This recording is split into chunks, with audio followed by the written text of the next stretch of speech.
अब बात करें यूनिट वेक्टर की, तो ऐड करने का एक तरीकाकार इसमें भी हम समझेंगे, एक और तरीकाकार होगा। तो यूनिट वेक्टर की डेफिनेशन बेसिकली ये है कि मैग्नीट्यूड इसकी वन है और उसका पर्पस सिर्फ ये है कि पॉइंट करना। तो सभी डायरेक्शन के लिए हम यूज़ करते हैं, इसको हम कहते हैं यूनिट वेक्टर।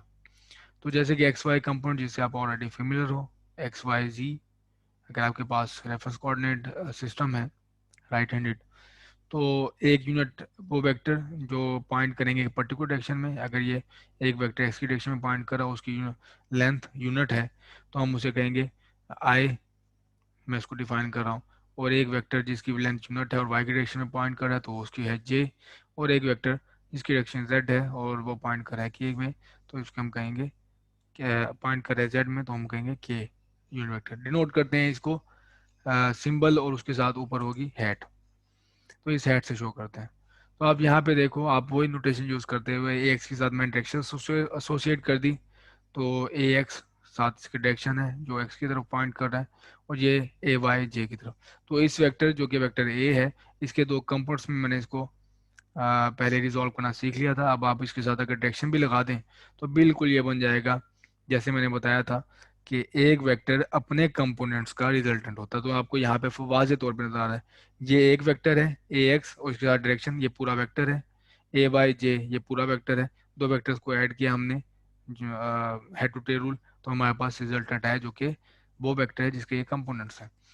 ए एक्स और ए वाई तो एक स्केलर क्वांटिटी है, लेकिन ये जो हमारे पास साथ डायरेक्शन लग गई है साथ इसके, तो ये हमारे पास है अब पूरा ये एक वेक्टर है।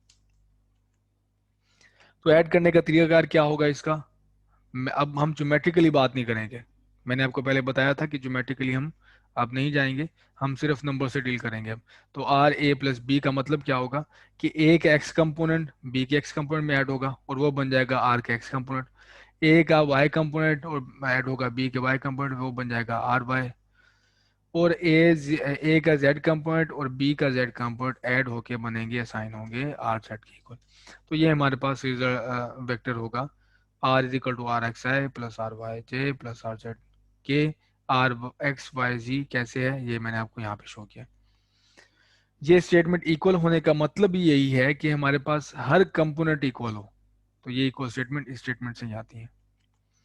सब्ट्रैक्शन क्या है, बेसिकली वही एक्स का कंपोनेंट एक्स के बी के एक्स कंपोनेंट में सब्ट्रैक्ट होगा, बी एक्स का एक्स कंपोनेंट एक्स में ए के एक्स कंपोनेंट में सब्ट्रैक्ट होगा, वाई कंपोनेंट वाई में से जेड जेड में से। तो हमारे पास बिल्कुल वैसे ही जैसे हमने इसको ऐड किया है।